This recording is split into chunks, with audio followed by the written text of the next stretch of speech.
ఎడారిలో సెలయేర్లు.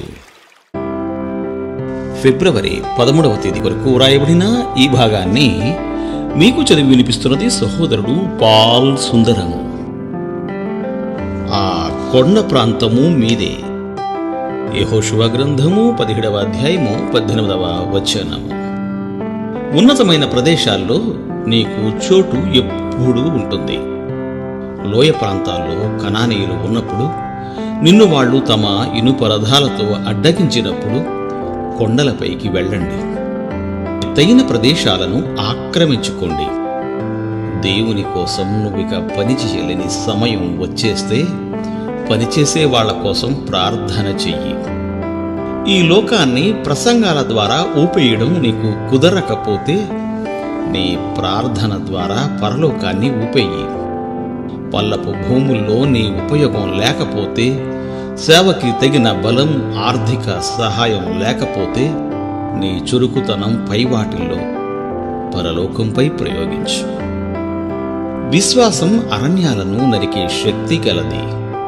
కొండ ప్రాంతాలు నివాసానికి ఎంత శ్రేష్టమైనవో తెలిసినప్పటికీ అరణ్యాలు నిండిన ఆ కొండల్ని నివాసయోగ్యంగా చేయడానికి, ఆ అడవుల్ని నరకడానికి యోసేపు సంతానానికి ధైర్యం చాలేది కాదు.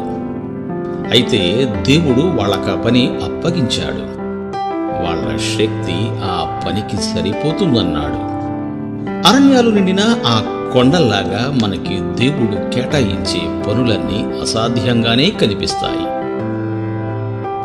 అవి మనల్ని హేళన చేయడానికి కాదు గాని మనల్ని ఘనకార్యాలకి పురికొల్పడానికే.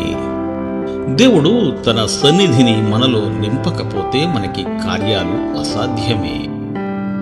విశ్వాస సహిత ప్రార్థనకి జవాబుగా దేవుడు ఏమేమి చేయగలడు అన్నది మనకి తెలియజేయడానికే ఇబ్బందులు వస్తాయి. లోయలో నువ్వు ఉండలేకపోతున్నావా?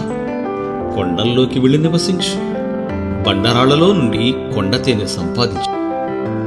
అరణ్యాలు కప్పిన కొండ చర్యలను సస్యశ్యామలం చేసుకో.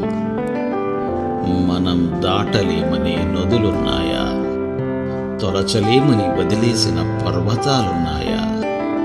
అసాధ్యమనుకున్న పనుల్నే మేము చేపట్టేది, చెయ్యలేమన్న వాటినే మేము చేసేది. దేవుడు మేము దీవించుగాక. Amen, amen.